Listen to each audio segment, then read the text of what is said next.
이 교수의 선불교와 마이스터 에카르트 92번입니다. 선불교와 마이스터 에카르트 92번은 제목이 바보입니다. 바보. 내가 쓰는 욕 중에 최고 욕이에요. 물론 더 많은 심한 욕을 하는데 실질적으로는 최고 욕인데 왜냐하면 이 바보는 두 가지 뜻이 있습니다. 하나는 우리가 바보라 그러면 이디어트, 이그노런트,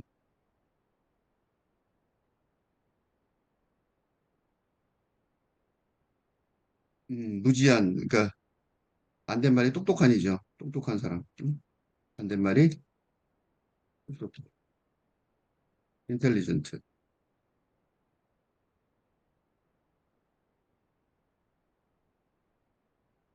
음, 이게 둘이가 반대일지도 몰라요. 그죠? 내가 쓰는 용어는 이게 아닌데, 어쨌든, 바보가 보통 우리 얘기할 때 무식하다, 그지? 공부를 못했다, 무식하다, 이런 뜻에 가까운데, 이거 말고 내가 쓰는 또 하나의 바보가 있어요. 그게 뭐냐면, 포스토스키의 이디엇, 백치.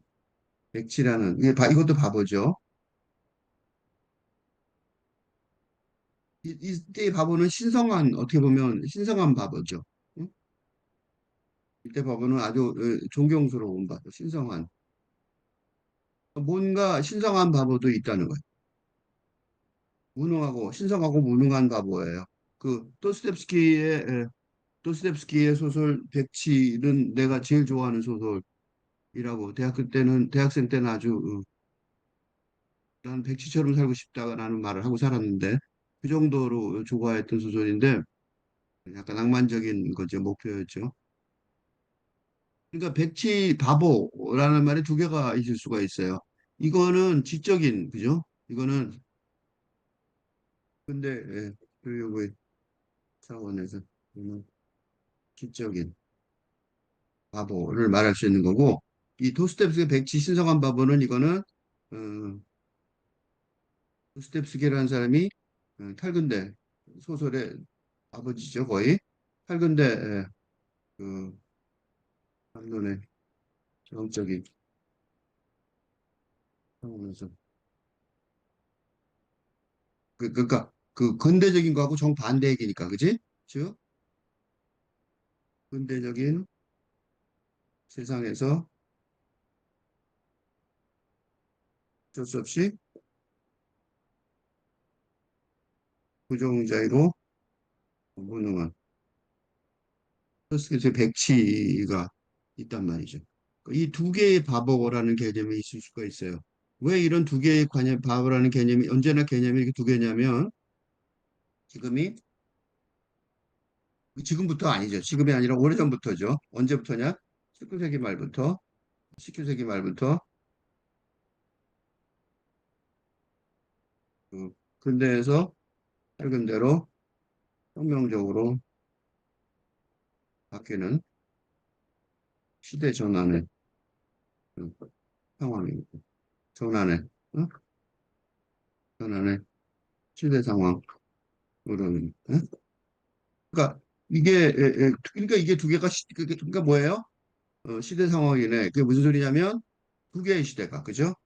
근대 시대와 근대적인 시스템이 그대로 작동되는데도 불구하고 탈근대적인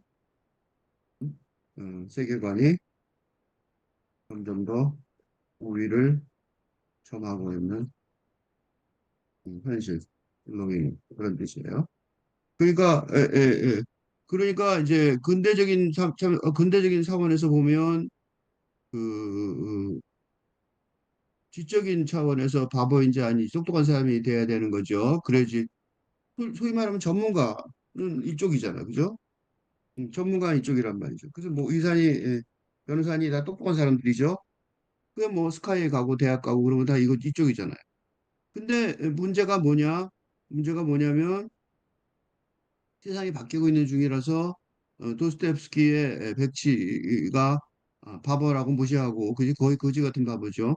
그럼에도 불구하고 그 사람을 그 사람한테 어마어마한 매력을 느끼고, 어?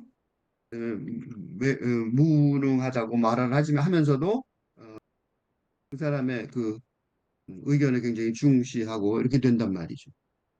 이 두 가지가 다 들어 있어요. 그리고 이렇게 얘기한 건 내가 지금 이거 선물교와 마이스테카 같은 영성사상의 동양과 서양의 신비주의 영성사상에 관한 얘기인데 그게 왜 필요하냐면 지금 여러 번 얘기했듯이 이런 영성사상, 동서양 영성사상 사상을 공부해야 하는 이유는 근데 담론의 중심, 핵심 요소이기 때문이에요. 그죠? 그러니까 즉 다시 말해서 옛날 이거를 그 조금 전에 이 바보 얘기로 하면 그래서 근데 시집의 바보라는 멸칭에도 멸칭 우습게 여기는 거죠. 멸칭에도 불구하고 근데 영성의 바보라는 것이 목표가 될수 있기 때문인 거죠. 이렇게 이루어져 있단 말이죠. 근데 이거를 이 혼란스러운 그지? 이토록 역설적이고 어? 어떻게 보면 그 양가적이고 그죠? 양가적인 게 뭐예요? 두 가지 가치가 있는 거지. 양가가 뭐냐면 두 개의 가치가 있단 말이죠. 여기 한자 말도 없네. 양이 둘이고 여기 있어요. 둘. 가는 가치예요. 그러니까 가치가 그지? 양가적이란 말이죠. 그러니까 하나가 아니라 가치가 두 개가 이 안에 들어있잖아요. 역설적이고 양가적인 그지? 음, 그런 이 해석 방식 때문에 아주 혼란스러워. 그지? 그러니까 살아가는데 그죠?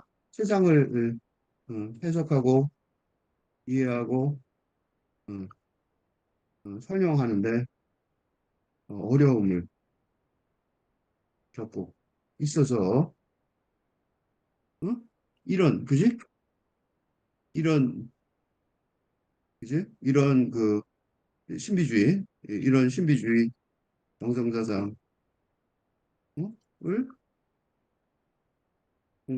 공부함으로써 이 새로운 저 시대전환, 혁명적 시대전환의 현실을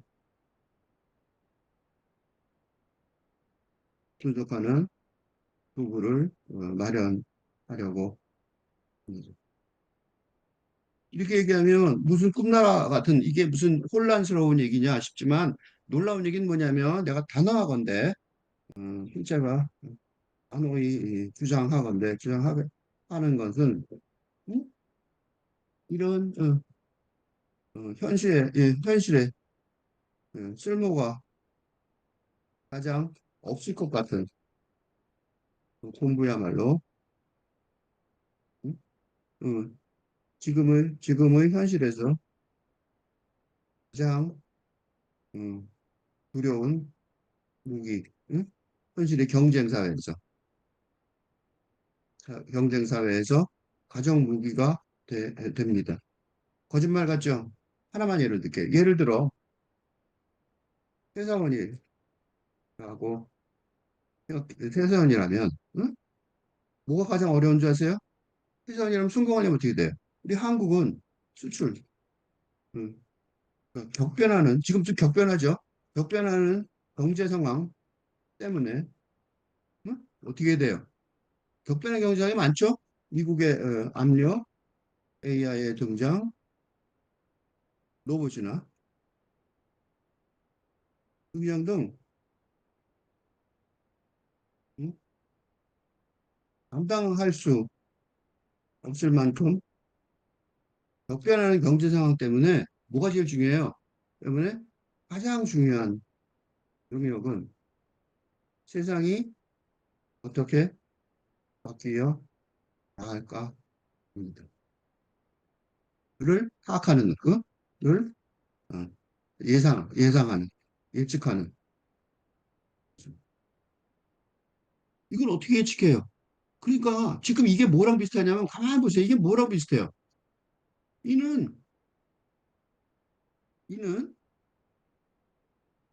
근대에서 밝은 대로 혁명적으로 바뀌는 상황의 대처법과 통일합니다. 안 그래요?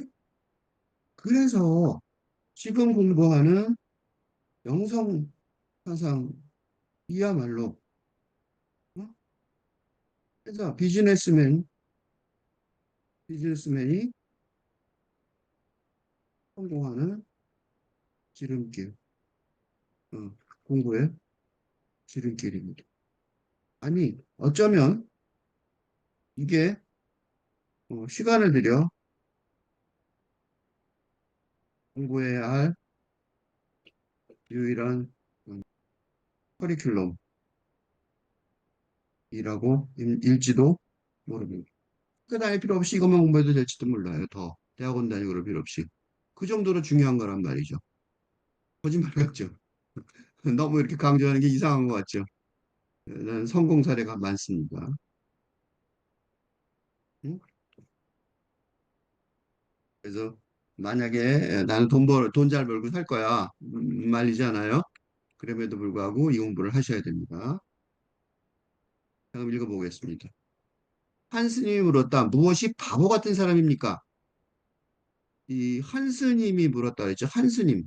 이 한 스님이 물어봤다는 소리는 이게 조주 스님의 조주록이니까 조주 스님이 대답한 거죠. 한 스님. 한 스님이 물어봤다는 소리는 무명의 스님이죠. 무명의 스님. 이 무명의 스님이라는 건 뭐냐면 상근기나 격예선까지 예, 공부가 도달하지 못하는 스님을 말해요. 즉 하근기나 중근기의 스님. 뭘 뜻하냐면 뭘 뜻하냐면 어느 정도는 아는데 그러니까 이건 뭘 뜻하냐면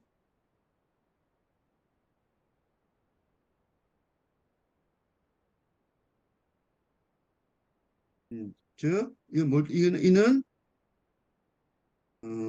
선불교의 기본 교리는 이해했지만 그걸 체득하지는 어, 못한 상황이라는 말입니다.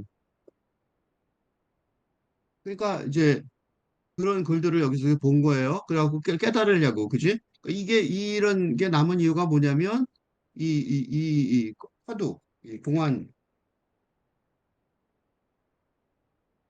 대개 참선 수련하는 그 스님들이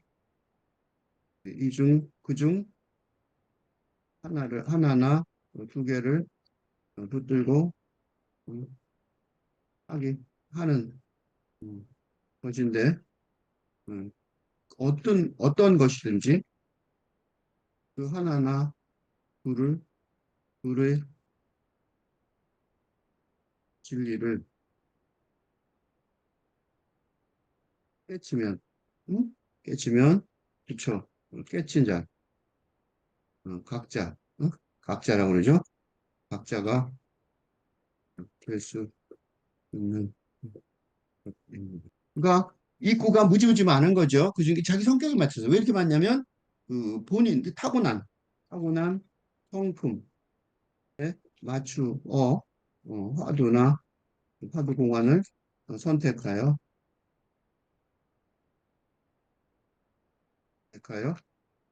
밤낮 없이 수련을 됩니다. 응? 그 이스님은 이제 이거에 꽂힌 거예요. 자기 뭐 하는데 꽂힌다고 그러죠?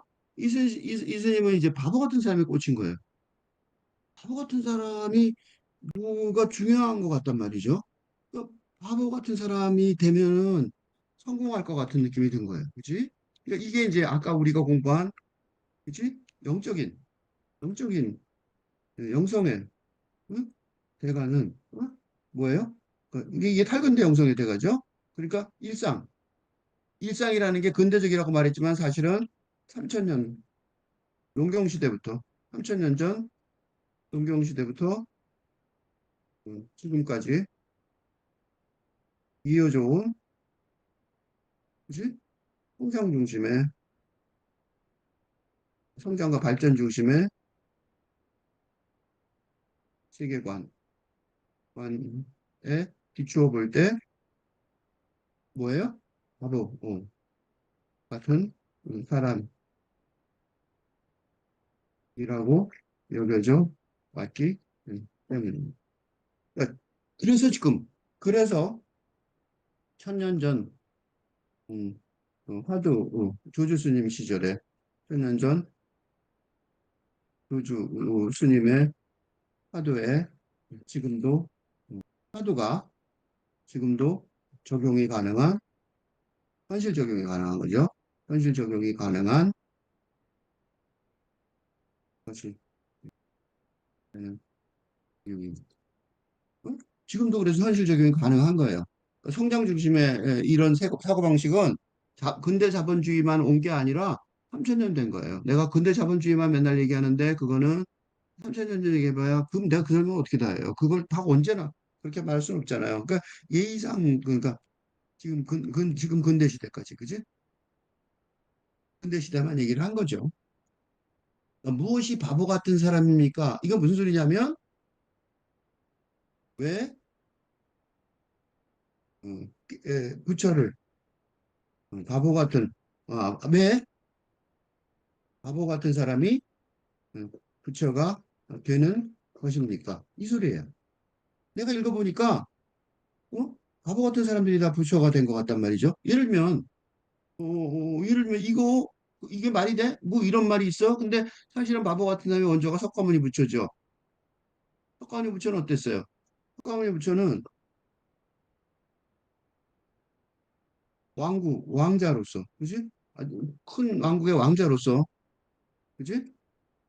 의 삶을 포기하고, 그지? 생로병사의 비밀을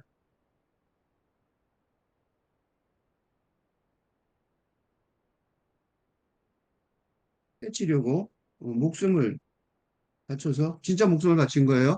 왜냐하면 그 당시에 저기 누구야, 힌두교의 수련 방식에 따라, 수련 방식이 어떠냐면, 끝없는 고행, 그지?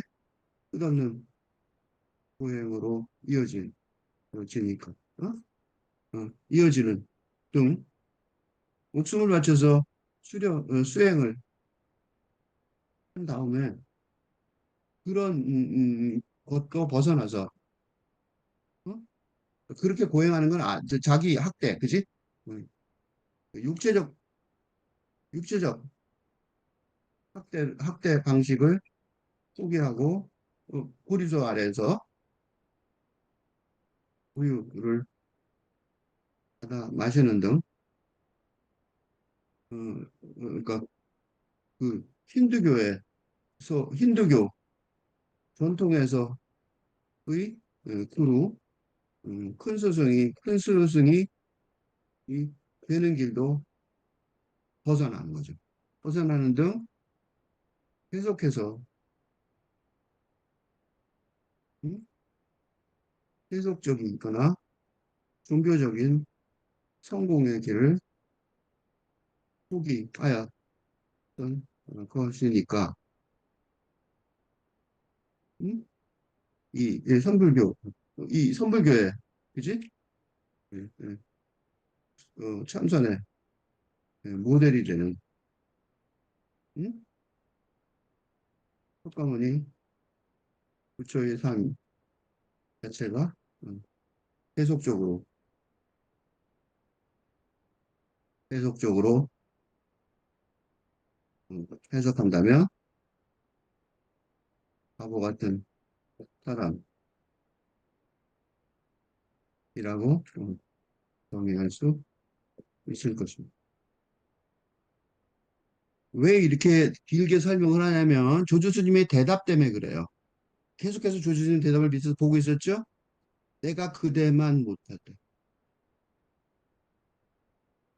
왜 내가 그대만 못하다 그랬는지 이해가 되게 하려고 계속한 거예요. 왜 내가 그대만 못한 거예요. 이 조주 스님의 대답은 이게 바로 제대로 깨친 음, 그지? 각자의 예, 각자를 깨친 사람이죠. 한자말 쓴 거예요. 한자말 가끔 쓰는데 왜 그러냐면 다들 그 쓰니까 가끔은 써야 돼요.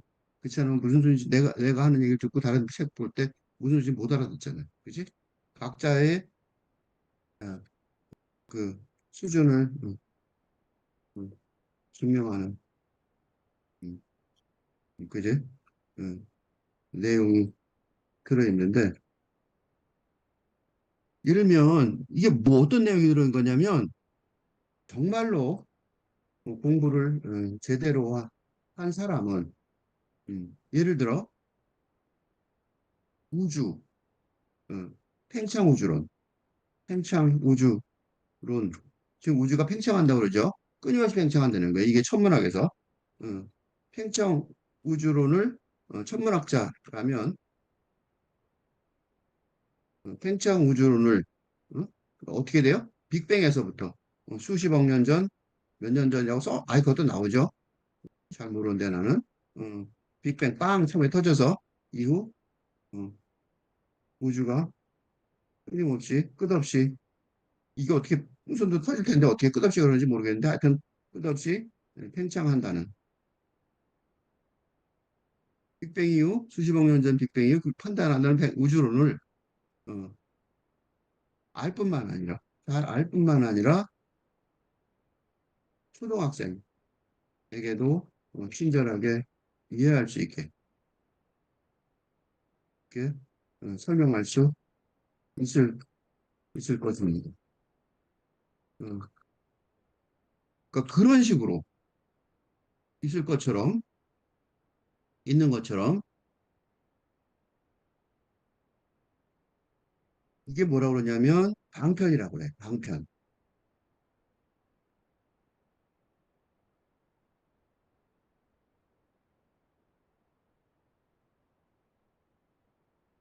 방편. 방편이라는 한자 말이 있는데 방편이 뭐냐면 어, 그러니까 듣는 사람, 듣는 사람의 수준에 맞춰서 어, 대답을 어, 말할 수 있는 능력을 보여줍니다. 이게 어려운 게 이게 어려운 음, 작업인 것이 이유는 그 대답의 진리, 대답이 포함하고 있는 대답이 어, 진리를 가장 높은 수준의 사람도 알 수 있을 진리를 포함하고 있으면서도 어? 이게 어려운 점이 있으면서도 어떻게 해야 돼요? 있으면서도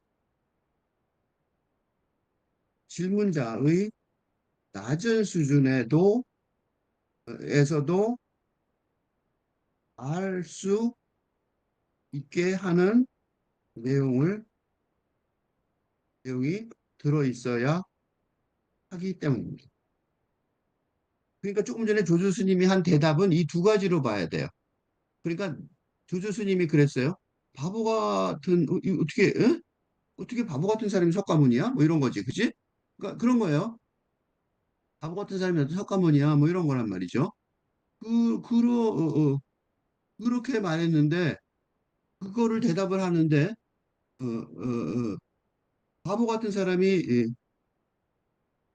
석가모니인 거, 석가모니인 게 틀린 게 아니고 맞다고 말하면서도 그 바보 같은 사람이 왜 석가모니가 왜 바보 같은 사람인지 그거를 그게 왜 진리인지 그것도 설명할 수 있어야 된단 말이죠.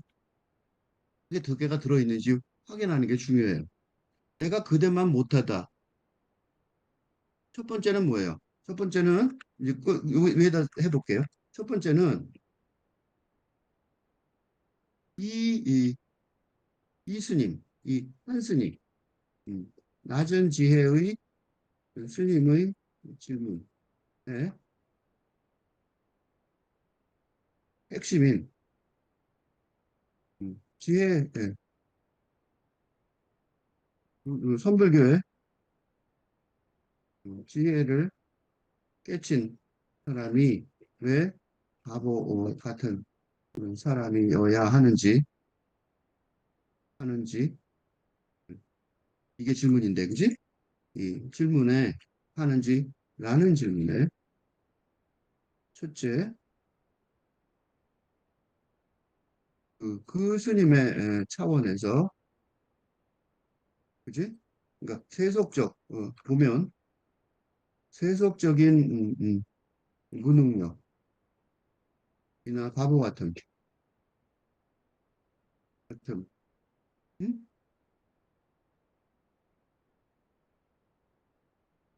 이, 그죠? 깨친, 음, 부처의 음, 특징이라고 하는 생각이 있으니까 그것에 맞추어, 어? 그것에 맞추어 조주 스님이 음, 조주 스님 자신이 질문하는 그 스님 한 스님보다 못한 바보라고 대답해 주는 것입니다. 어, 이 깨침의 경쟁은 어찌 보면 어찌 즉 세속의 관점에서 보면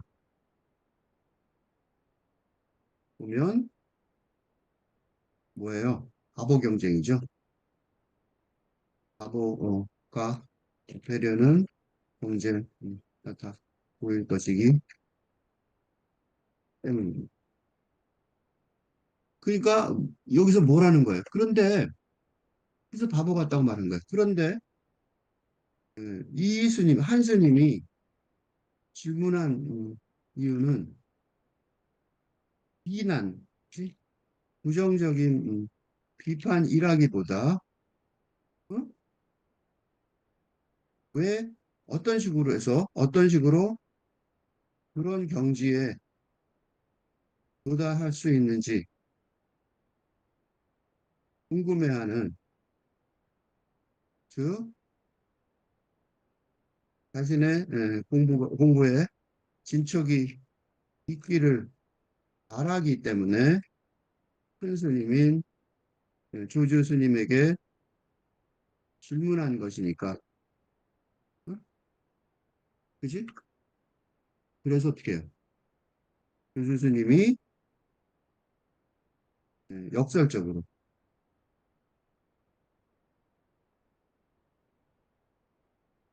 대답하는 듯 하면서 그지? 이 언어의 차원에서 불린문자의 진리를 전달하려고 한 것이고 어, 지금 당장은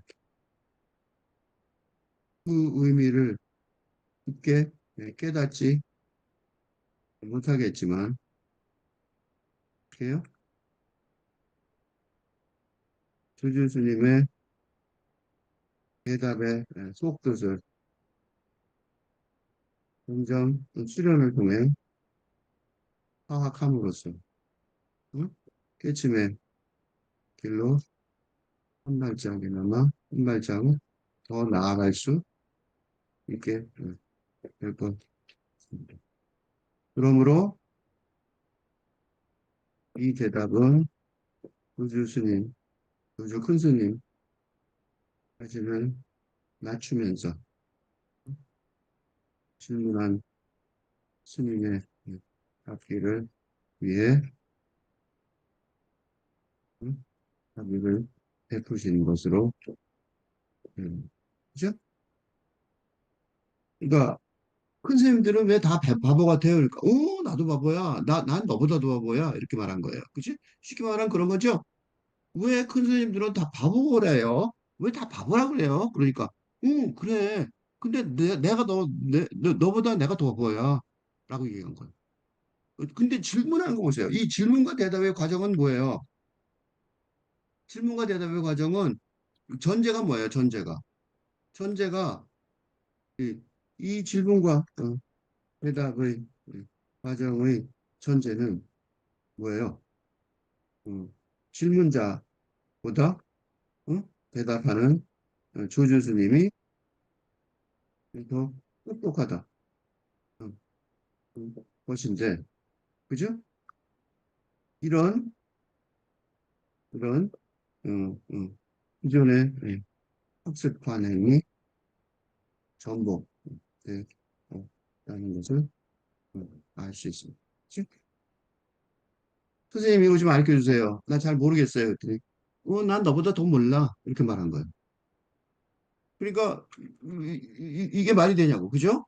그러니까 충격을 먹는 거죠, 그죠? 그래서 이게 이제 문제가 뭐냐면 이게 천천히 하는 게 아니라 이런 선문답은 그렇게 천천히 해서 그러니까 이 선문답의 이 기본 특징은 스승과 제자의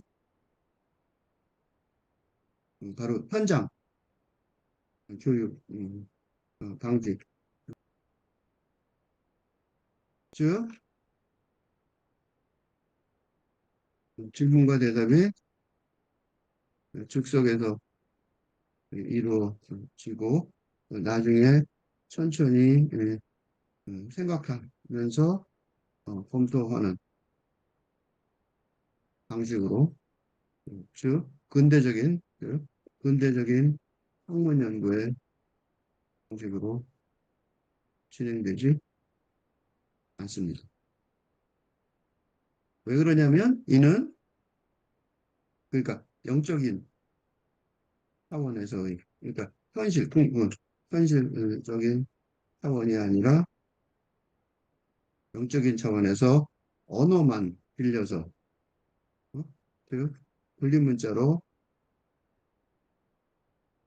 대화하는 것이기 때문에 그러니까 그 바로 나와요. 그래서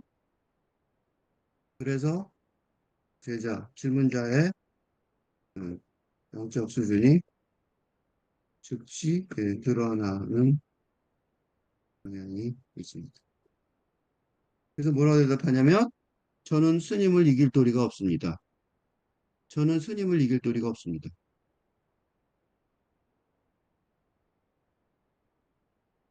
즉 저는 스님을 이길 도리가 없습니다. 이 질문자 한 스님의 수준이 바로 드러났습니다. 처음 질문의 응? 처음 질문인 무엇이 바보 같은 사람입니까? 는 그지? 어디서 나온 거예요? 이거는 이런 질문은 그 질문자의 마음에서 직접 나왔다기보다 아까 내가 석가모니 부처 석가모니 부처를 인용해서 설명했듯이 어? 뭐예요? 성문이죠, 성문. 이거, 어, 요리 설명을 듣고 응? 듣는다는 거죠. 소리를 듣고예요. 성은 소리고 문은 듣잖아요.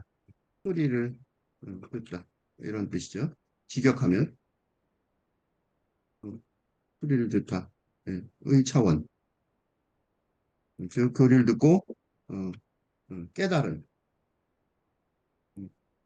입문자 사근기나 중근기의 차원에서 어, 어, 알게 된 것을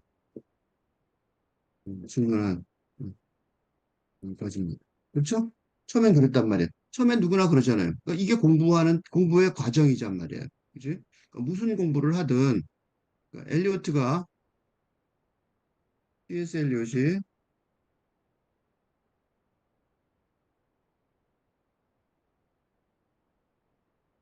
뭐지?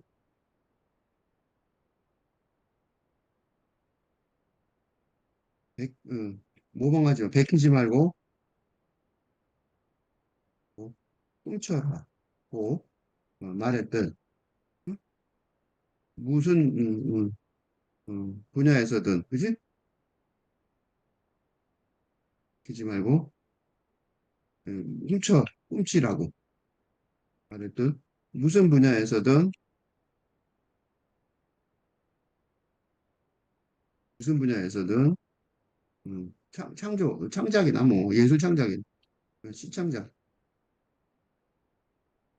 등 예술 이게 이제 엘리엇은 시인이었으니까 무슨 분야에서든 초기 단계는 음, 기존의 그죠? 기존의 작품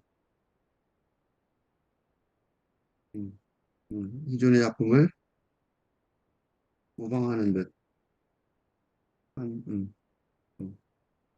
과정을 거치는데 그게 당연한 것이며 단지 당연한 길이며 단지 자신의 개성을 포기하고 하고 베끼지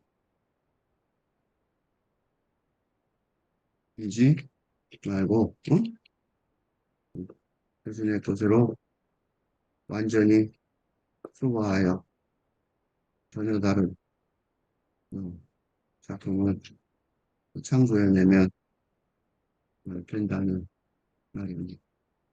그러니까 첫 질문은 음, 이 스님이 아니더라도 이 비슷하게 질문할 수 있을 것입니다.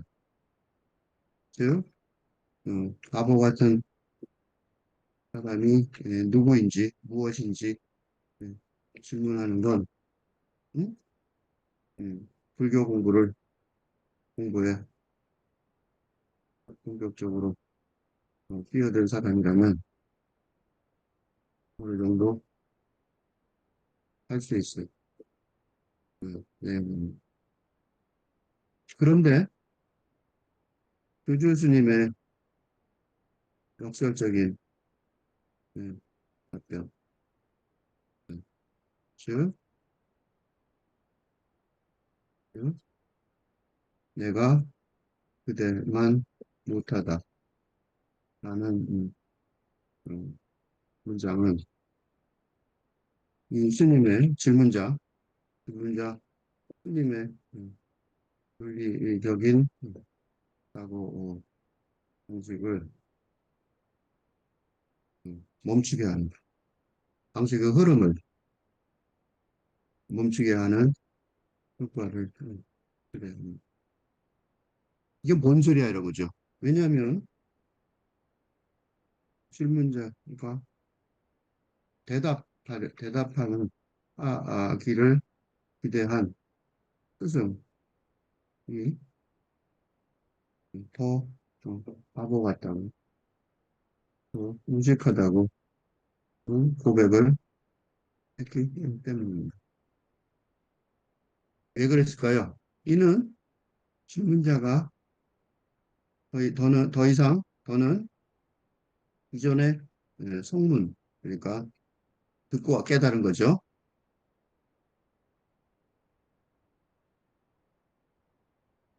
듣고 배운 지식에 의존해서 생각하기를 하지 어, 못하게 하기 위해서입니다.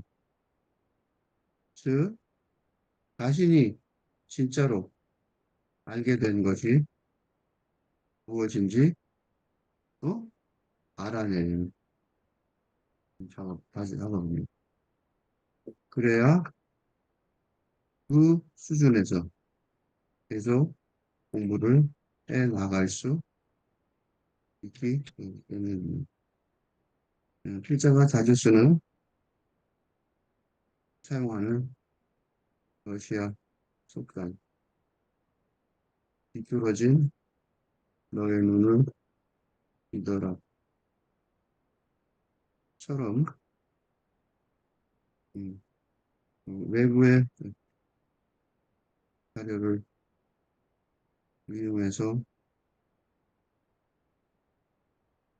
그를 하지만 결국 내가 이해하고 한 것만 내 것이 될 뿐이고 그걸 바탕으로 진전될 분위기,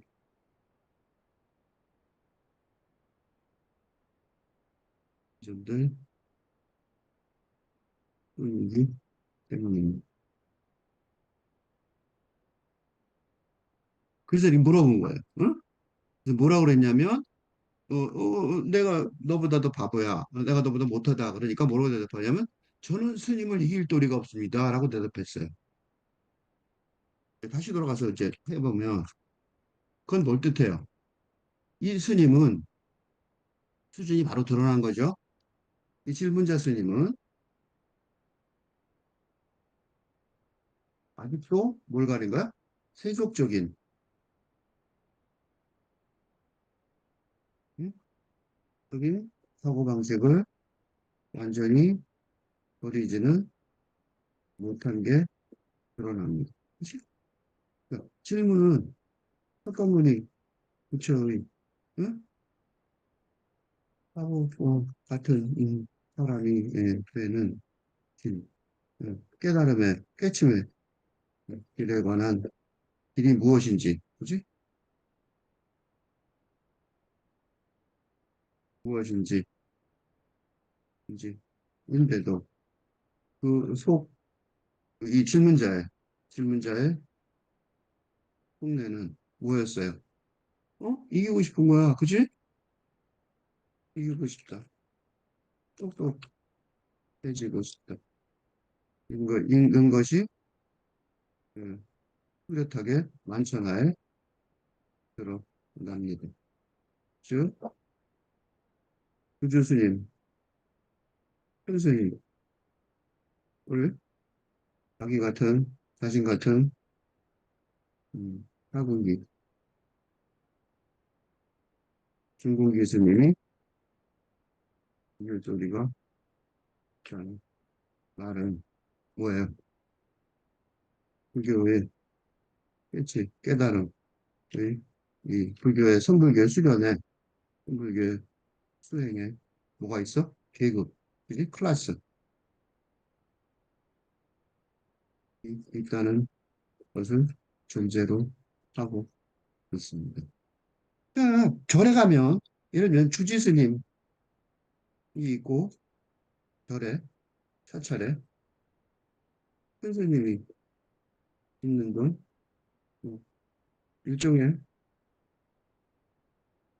위계 질서가 있습니다. 그리고 이런 위계 질서가 현실 세계에서 사찰에 현실에서도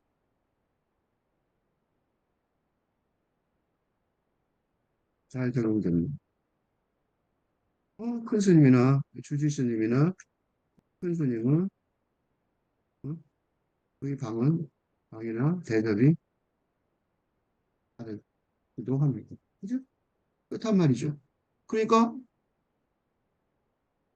이 스님은 이 질문자 스님은 어, 지금 시대의 해근대 법문을 공부하는 사람들이 사람들처럼 응? 사람처럼 어떻게 하냐면 영적인 영성의 어, 진리를 찾으려 한다고 말하면서도 내심으로는 세속적인 그리고 현실적인 통고의 길을 가고 싶어 이건 것처럼, 응? 그러죠? 응? 그러면 바보 같은 사람의 성질에 하고 싶다고 어, 질문하면서도 어, 속으로는 이 조준수님 같이 아주 유명한 큰 스님이 되고 싶다는 세속적인 현대적인 마음가짐을 버리지 못하고 있기 때문입니다.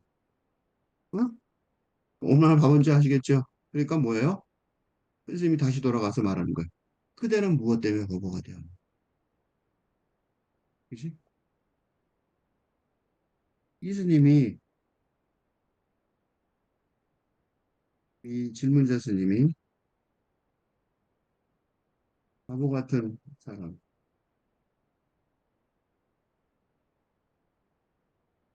사모니 부처를 모델로 수련을 하고 나섰지만 그 목표, 목표가 말로만 그렇게 여기는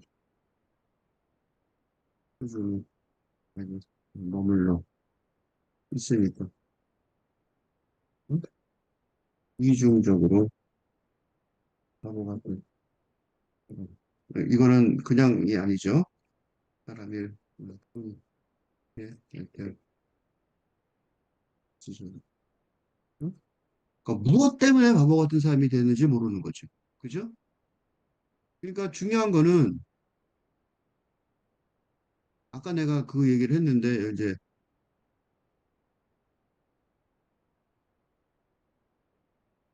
이런 영상 사상의 공부가 응?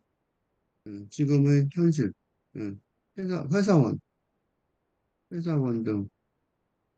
등의 현실에서 도움이 된다고 하기로 생각했는데 궁극적으로 바보 같은 사람,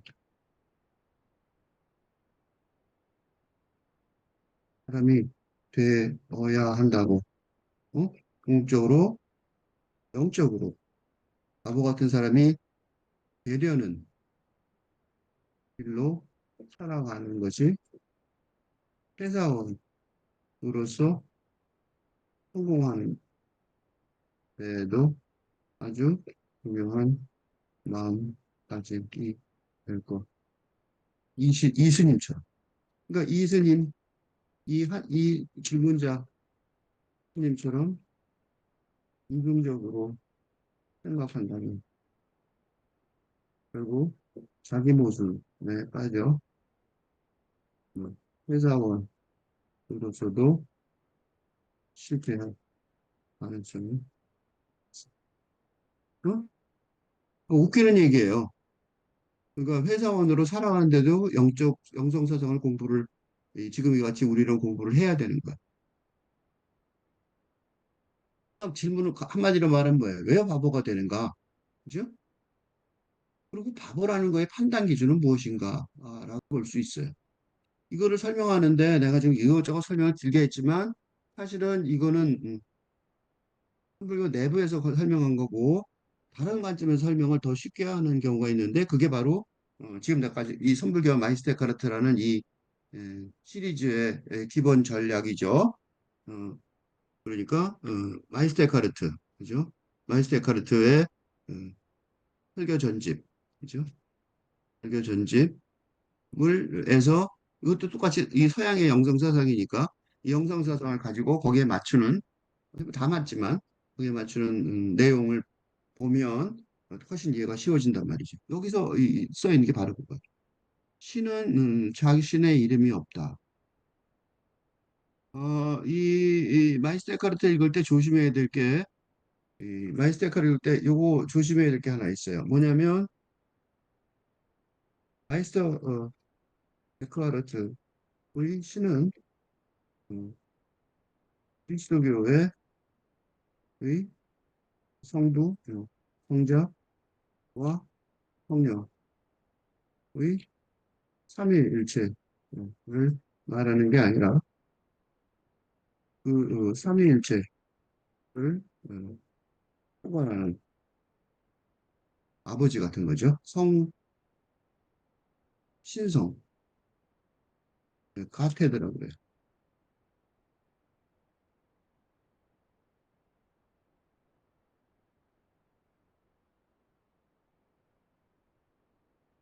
를 말합니다. 그러니까 여기서 조심해야 될 게 신은 이름이 없다 그랬잖아요. 이게 좀 헷갈리죠. 왜 헷갈리냐면 예수 성자, 응? 예수, 지저스 크라이스트 이름이 있죠. 아버지 엄마도 있어요.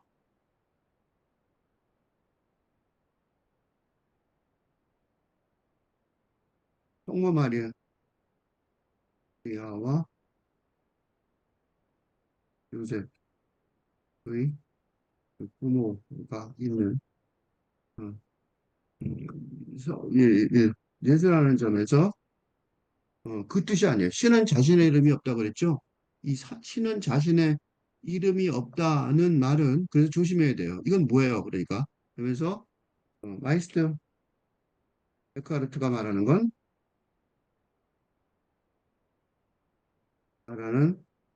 말하는 신은 뭘 말해요? 그러니까 신성, 그지?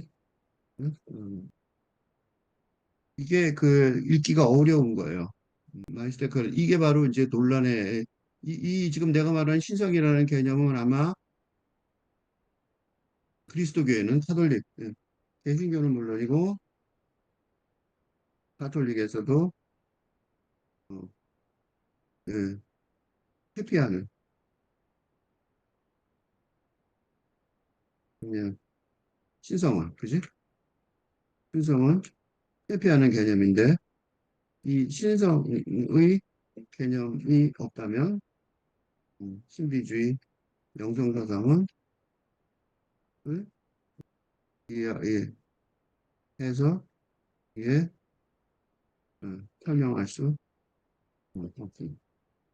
그러니까 마이스테카르트는 당연히 그래서 신성의 개념이 있는 거예요. 그리고 이 신성의 개념이 바로 뭐랑 만나냐면 이 신성의 개념, 이 신성의 이 의 각자 깨친 사람, 그렇죠. 불성을 가진 깨친, 응? 깨친, 응.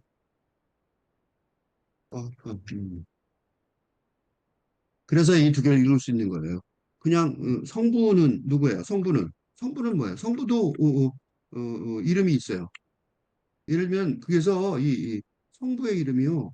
굉장히 웃기는데 그 성부의 이름이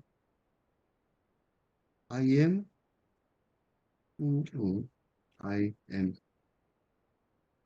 이라는 건 아주 유명한데 왜냐하면 모세가 십계명을 신에게 성부에게 직접 받을 때 이때 이 십계명은 되게 중요한 거죠. 왜 중요하냐면 그 구약의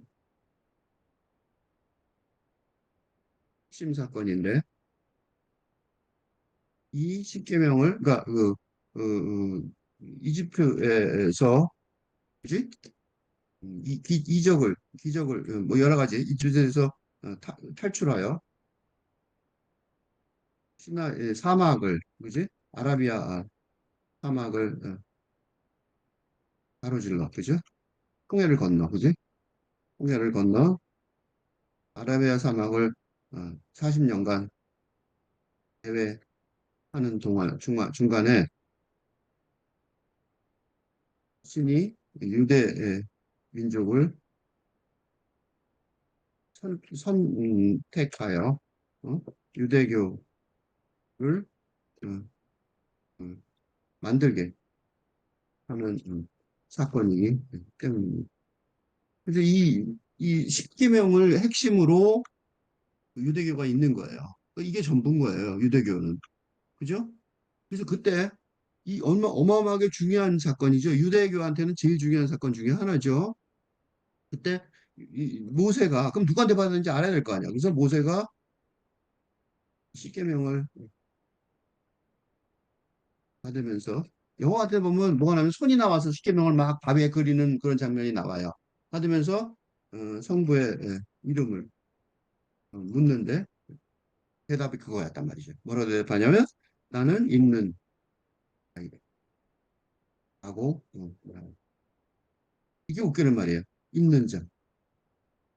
Who I am.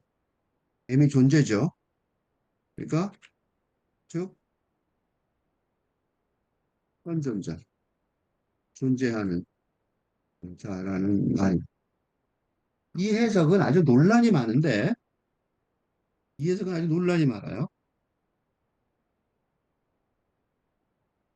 이 해석은 논란이 많은데 어, 아주 중요한 해석이에요. 신학에 있어서 가장 논란이 많은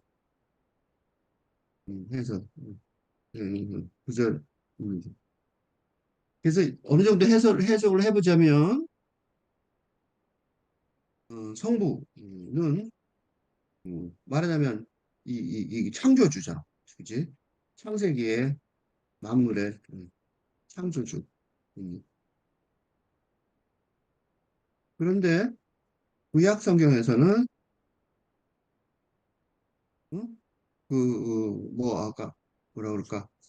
그 노아의 홍수, 그지? 노아의 방주에서 사건에서처럼 저런 직접 물로 몰살을 그 인류를 몰살을 시키는 등 어?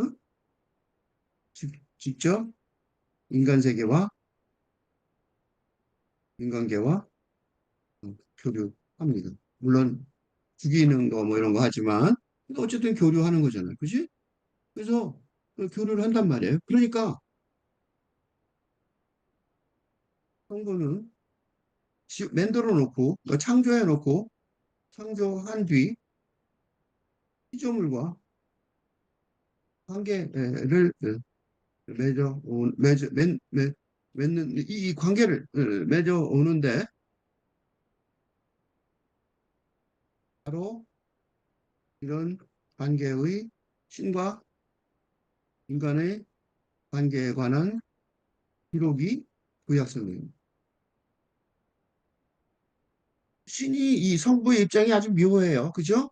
그러니까 보통 우리는 그 신을 모르죠. 근데 여기는 존재하는 사람 말이에요. 즉 인간계와 분리된 그지? 영성의 영성 세계에 있지만 또한 인간계에서도 존재하는 자라는 인정의 말입니다. 그래서 신성이 따로 있는 거예요. 그죠? 있는 자가 아니라 여기는 그 위에 있는 자라는 거죠. 그죠? 그래서 여기서 이름이 없다는 말은 뭐예요? 이런 말도, 그죠? I am who I am 할 때 who I am이 이름이죠. 그러니까. 그지? 그러니까 있는 자가 어? 어쨌든 있는 자죠. 어쨌든 모세한테 십계명을 줬으니까 십계명을 직접 써서 주었으니까 있는 자가 됩니다. 그러므로 어쨌든 이름이 있는 자가 그렇죠? 그래서 왜 길게 이렇게 설명했냐면 이거 어려워요. 이거는 어디서도 그지? 그 지금 현재 종교계에서 그 그리스도교계에서 회피하는 개념이에요. 처음 들은 사람들 많을 거예요. 나도 해설이 없어서 이거 끝까지 다 읽고 나서야 한참 지난 다음에 겨우 이해를 했어요. 이 신성의 개념. 그러니까 그 위에 있는 개념인 거예요. 아무런 이름도 없는 그런 거. 그죠? 그러니까 인간계하고 아무 관련이 없는 장소죠. 그죠? 그러니까 그게 이제 신성이에요. 신성은 자기 자신의 이름이 없다 그랬잖아요. 모든 것의 장소고 위치이며 모든 피조물들의 본래 장소다. 이게 중요한 말. 여기서 중요한 말은 요거예요. 본래 장소. 오리지널 플레이스. 그러니까 무슨 소리냐면 피조물이 이, 창조된 성부, 창조주를 말하는 것이 아니라 그 이전에, 응? 그지? 그 이전에 오리지널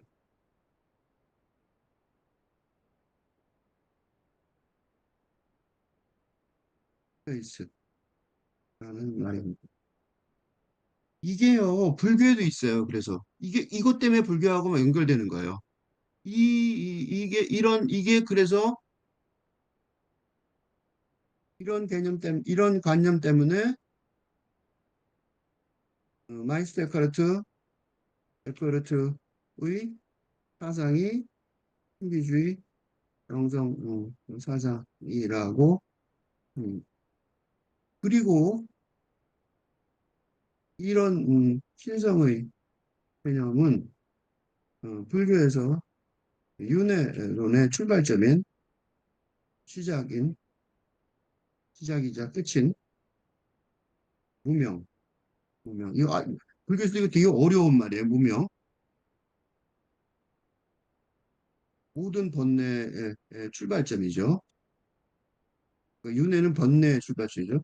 모든 번뇌의 출발점을 이해하는데 도움이 됩니다. 즉, 불교에서도 이 윤회, 무명이란 말은 불교에서도 이해하기 어려워하는 무명은 무는 없다는 거 명은 밝다죠. 박지 않은. 이 무명을 내가 이걸 보고 이해를 좀 했어요. 전부 다 이해를 했는지 모르지만 뭐냐면 이 무명에서부터 시작돼 갖고 죽음에 이르는 인간의 윤회의 길 이르는 것이 윤회의 사람의 윤회의 길인데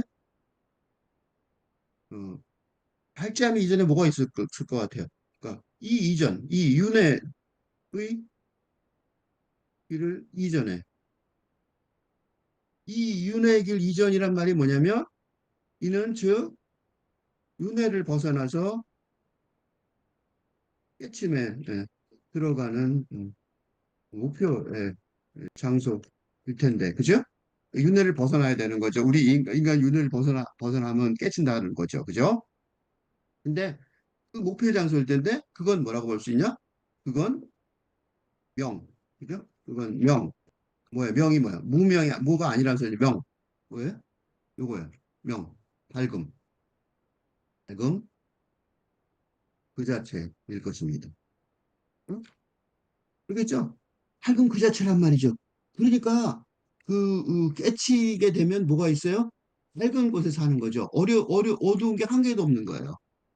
이건 뭘 뜻하냐면 이는 피조물의 자연 세상, 물질 세상과 완전히 무관해지는 장소를 말합니다. 즉, 뭐예요? 오리지널, 플레이스라고 할 수 있습니다. 그치? 그러니까 세상의 목표는 동양이든 서양이든 뭐예요? 물질 현실 세계와 를 완전히 벗어난, 그치? 어? 것으로 영원히 예, 영이 되어 가는 것입니다. 서양에서는 서양 그리스도교에서는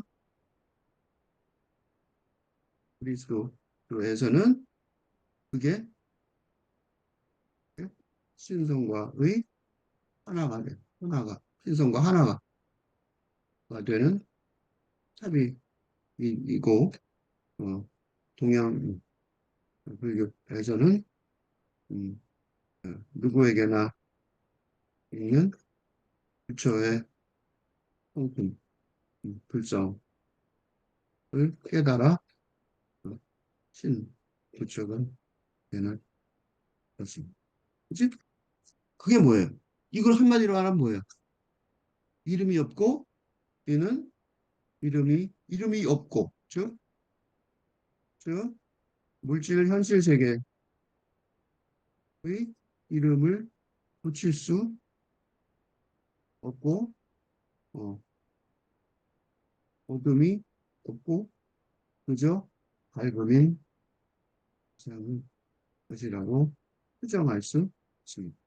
그러니까 이제 언어로 설명 안 되면 그렇다는 거죠. 실이죠. 그죠? 그래서 뭐라고 썼냐면, 이 가장 높고 순수한 부분에서는 천국에 장소가 없다. 이 말이 되죠? 무슨 소리냐면 천국에 장소가 있고 이게 되게 묘한 말이에요. 가장 높고 순한 부분에서는 천국에 장소가 없다. 이렇게 말했잖아요. 무슨 소리냐면 천국에 장소가 있기도 하고 없기도 하다는 뜻이잖아. 그지? 천국에 장소가 있는 경우도 있고 어? 없는 그지? 음? 경우도 있다는 말입니다. 그지? 뜻이죠? 천국에 장소가 있는 경우는 음? 천사, 그지? 성부와 천사와 인간이 승부를 천사가 메신저죠. 천사라는 매개체를 통해 인간과 교류하는 그 인간이 죽어서 갈 수 있는 장소를 그러니까 우리는 아는 거죠. 그죠? 장소를 아는 거. 그래 가잖아 우리가. 그지? 갈 수 있는 장소를 상상할 수 있습니다. 그러나 신성 음, 의 존재와 연결된 천국의 부분이 있을 거죠. 있을 텐데 그것은 가장 높고 순수한 부분일 것입니다. 그리고 그곳에는 장소라는 개념이 있을 수 없습니다. 필자가 오랫동안 수시간과 시공간의 세계라고 영성의 차원을 어? 시간과 공간에 갇힌 현실의 차원과 구별해 왔는데 지금 이 설명이 그런 구분을 할 수 있게 하였습니다. 응? 그래서 신성을 모르면, 그러니까 신성 개념이 없으면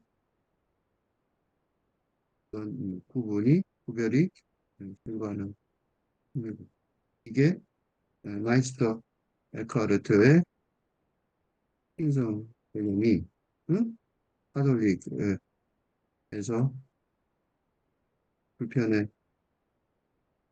하면서도 음, 이단이라고 생전에 살아있을 때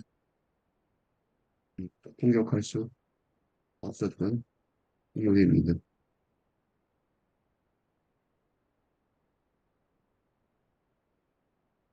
음, 그러니까 음, 그리스도교의 영성을 전제한다면 신성 개념은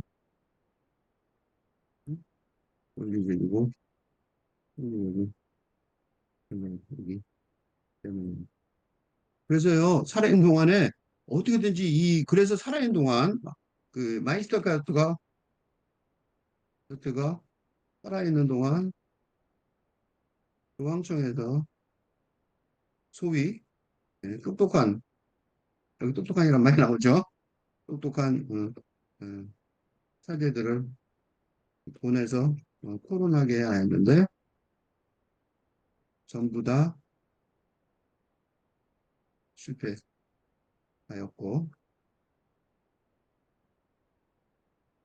그분 뒤에 몇몇 구절에 전부 다 아니에요? 예? 이나 일지도 모른다는 실명을 내려 수정 개념을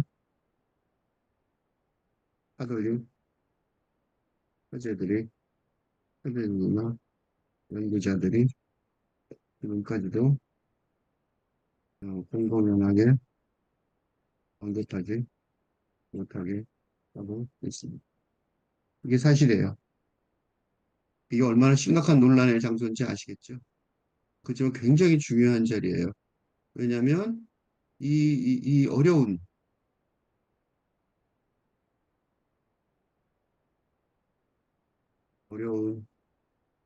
개념을 길게 설명하는 건 우리 이 영혼의 구원의 핵심이기 때문에. 그죠? 동양, 동양과 서양의 영성사상의 교류의 결정적인 지점이기 때문입니다. 그리고 현대 시대의 담론 형성의 핵심 기반이 되는 조직이 때문입니다. 이걸 벗어나면 안 돼요. 그러므로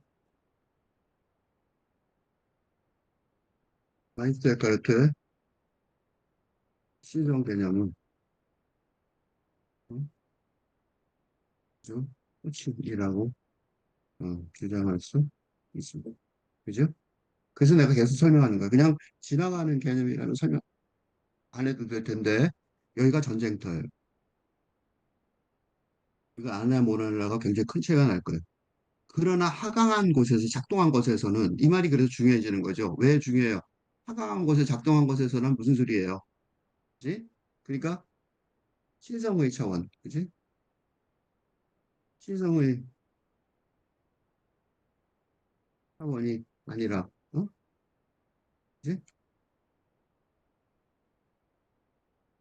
신성의 차원이 아니라 하강한 곳, 즉 성부의 삼위일체, 성부의 차원, 그래서 그 현실 세계와 그러니까 십계명을 두듯 현실 세계와 연결하여 신성의 힘이 작동하는 그래서 이런 뜻이에요. 그러니까 신성의 차원이면은 그 인간계하고 연결이 안 돼 있으니까 작동이 안 되겠죠. 그러니까 인간하고 창조되려면 그런 거죠. 그래서 그 안에 모든 그 육체적인 것에 모든 육체적인 것 피조물 그죠? 안에 피조물 그죠? 창조주의 창조주 성부에 의해 창조된 피조물들. 응? 그래서 그 아래 그렇게 쓴 거예요. 그 아래 모든 육체적인 것의 장소와 위치다. 그래서 이 장소와 위치가 무슨 소리예요? 어? 현실, 물질 세계는 에는 에서는 시간과 공간의 차원이 된다고 할수 있다. 음? 현실 세계는 시간 공간이 생기는 거예요. 그래서 물질 세계에서 에는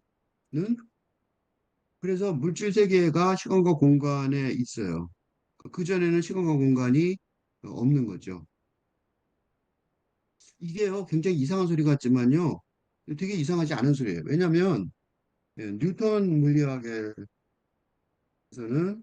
가속도의 법칙에서처럼 공을 던지면 공을 던지면 점점 더 어, 빨리 가는 원리를 설명하는 가속도의 법칙에처럼 시간과 공간이 음, 일정하게 고정되어 있는 것을 전제로 시간 공간이 왔다 갔다 하면 공도 왔다 갔다 하겠죠. 그래서 안 된단 말이에요. 그죠? 그러나 무중력 그러나 무중력 형태의 우주가 증명하듯 그리고 아인슈타인의 시공 타임 스페이스죠. 스페이스 개념이 입증하듯 음? 그 양자 역학의 어, 물리학에서는 중력이 예, 그지? 중력이 일정하지 않죠. 일정하지 않고 시공이 휘어져 있는 그죠? 시간과 공간이 일정하게 고정되어 있지 않다는 것을 이대로 합니다. 그러니까 이는 뭐가 비슷해요? 신성의 개념과 신성과 성부의 차이와 다를 바 없습니다. 그래서 신성은 되게 이상하다고 생각하잖아요. 근데 사실은 이상하지 않아요. 신성은 뭐로 설명했어요? 양자역학 같은, 그죠? 양자 물리학 같은 신성과, 그죠? 뉴턴 물리학 같은 성부의 차이가 별 다를 바 없어요. 그지? 그래서 이걸 이해하기가 어려운 게 아니에요. 뭐, 되게 이상한, 뭐하고 뭐, 꿈 같은 얘기하고 앉았는데, 말도 안 되는 소리 하지 마세요. 그게 아니라니까. 조금 더 설명해요. 현실적으로 설명해주면, 근대사회 동안 우리는 역할, 롤, 고정된, 일정하게 고정된 아버지, 아들, 어머니 등, 교사, 부인 등 역할을 중심으로 살아왔지만, 이제 8군데 시대에 이르러 그런 역할은 그저 하나의 기능, 펑션, 이 뿐이 가서, 그죠? 어떻게? 유연하게, 일정하게 고정되어 있지 않다는 생각을 하면서 사회 속에서, 사회 속에서 개선을 이루 해나가야. 음, 뭐가 달라, 이거랑. 그치? 이것도 그렇잖아요. 우리가 역할을 하는데 어떤 역할이 정해져 있지 않잖아, 이제. 그치? 근대 시대가 끝났다고, 이제. 그치? 똑같아요. 성부의 시대가 끝나고 신성의 시대가 왔다고 하면 돼. 그래서 불이 공기의 장소이며 불이 이제 눈앞에 보이잖아요, 물질적으로. 그러니까 공기의 장소란 말이에요. 그리고 공기는 뭐야? 물과 땅의 장소란 말이지. 그지? 이게 다 창조된 거예요. 불과 공기도 그러니까 이거는 창조된 그죠? 지금 피조물의 세상에 그거죠. 그런 게 뭐예요? 나를 둘러싸고 있는 장소고 내가 그 서 있는 장소란 말이죠. 이건 뭐 비슷해요? 윤회론, 그지? 불교의 윤회론의 설명과 설명이 윤회론의 설명은 뭐예요? 나라는 개인의 탄생과 죽음이라는 개인적인 측면에서 에서 라면 마이스터 카르트의 설명을 물질, 현실, 세상에 관한 것으로 물리적인 자연 현상의 표면을 좀 설명하고. 그러니까 불교와 음, 그리스도교 영성사상은 이 윤회론을 설명하지만 이 접근 방향이 정반대인 것을 알수 있습니다. 그래서 이 불교계 동양 영성사상은 개인적으로 접근하죠. 우리는 개인적으로 접근해서 개인이 신이 되는 과정으로 설명하고 서양 영성사상은 물질부터 설명을 하죠. 물질 속에서 오잖아, 그죠? 그래서 그 물질적인 설명하는 이게 결국은 서로 보완이 돼요. 공기가 땅과 물과 땅을 둘러싸고 그래서 중요한 말이 여기에요. 이런 어, 물질주의적인 접근, 서양 동성사상의 물질주의 접근은 뭐가 좋냐면 아주 쓸모가, 그지? 현실 세계에 적용하는데 아주 쓸모가 있습니다. 중요한 교훈을, 중요한 삶의 교훈을 얻을 수 있게 합니다. 성불교는 너무 고상해요. 하늘 속에서만, 하늘에서, 어? 조주스님이 막 등장해서 나타나고, 이게 신이잖아, 조주스님이. 그렇게 등장하니까 어렵단 말이죠. 근데 여긴 쉬워요. 뭐라고 썼냐면, 여기 보세요.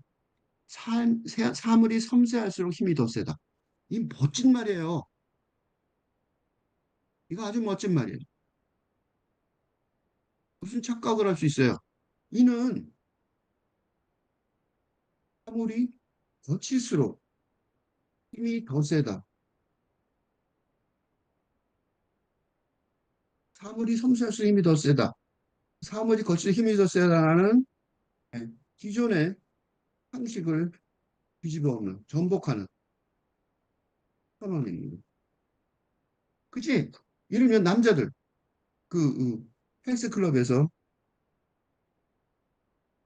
운동 열심히 예, 분들이 되게 물어본다면 거친 근육이 거의 단련이 아니라 뭐예요? 섬세하게 네, 수련하는 것이 중요하다는 말을 들을 수 있습니다. 서부 영화, 그, 서부 영화에서 주인공과 악당의 사이는 서부영에서부터 지금까지 주인공의 악당의 사이는 뭐예요?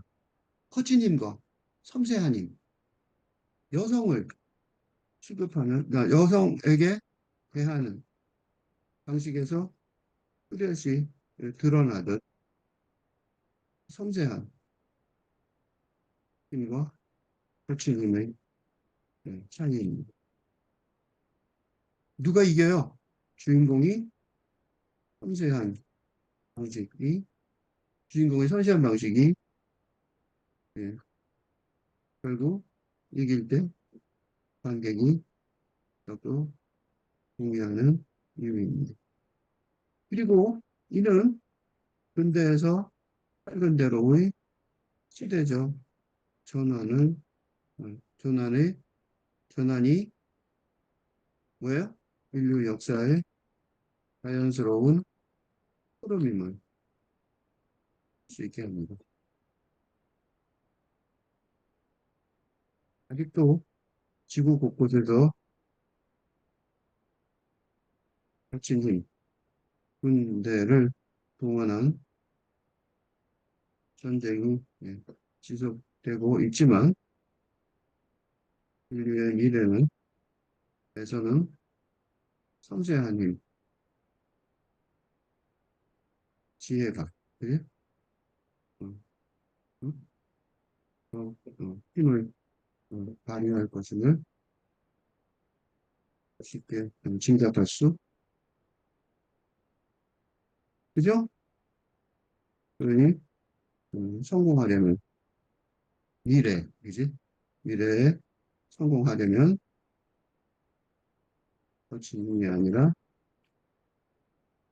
섬세한, 즉 신성과 더 가까이 영성의 힘을 단련해야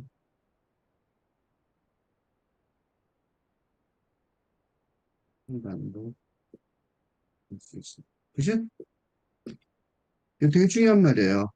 그러니까 섬세할수록 힘이 세다는 거예요. 되게 이상한 말이지만 사실이에요. 그지? 진리예요, 진리 거의. 그죠?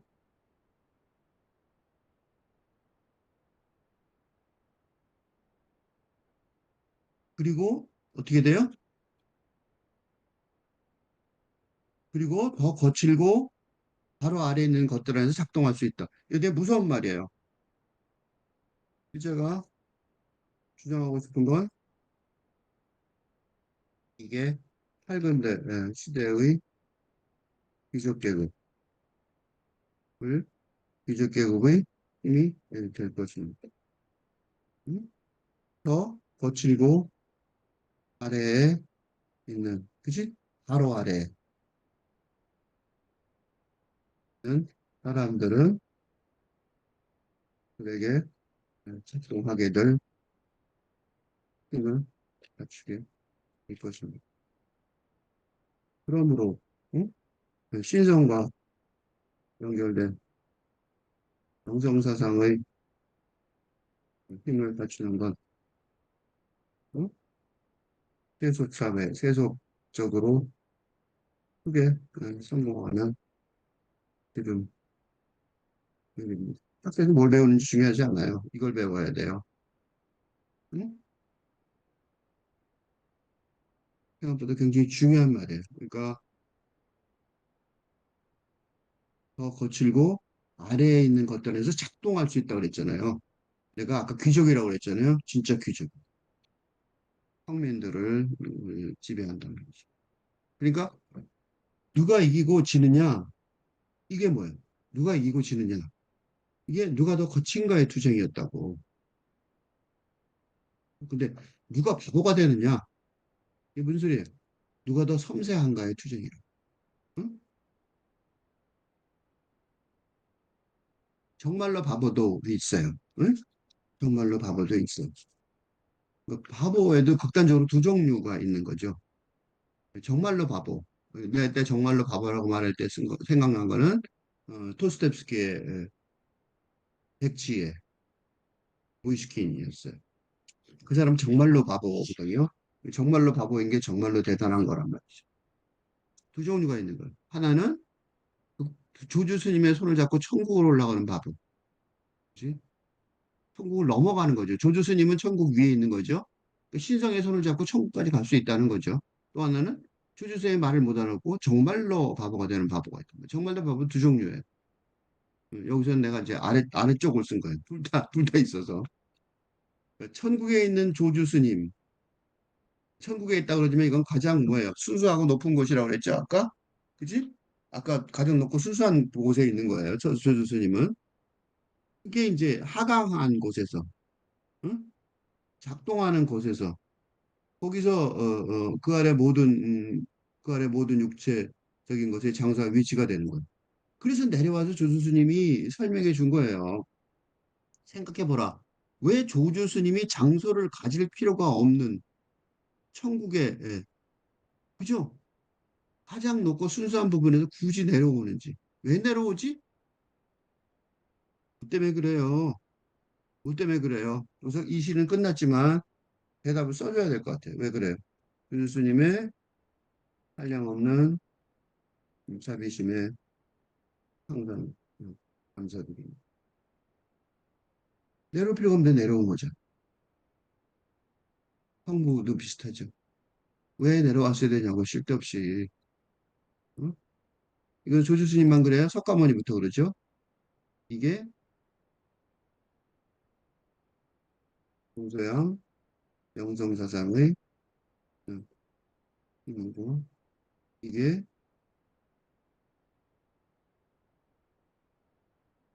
인류가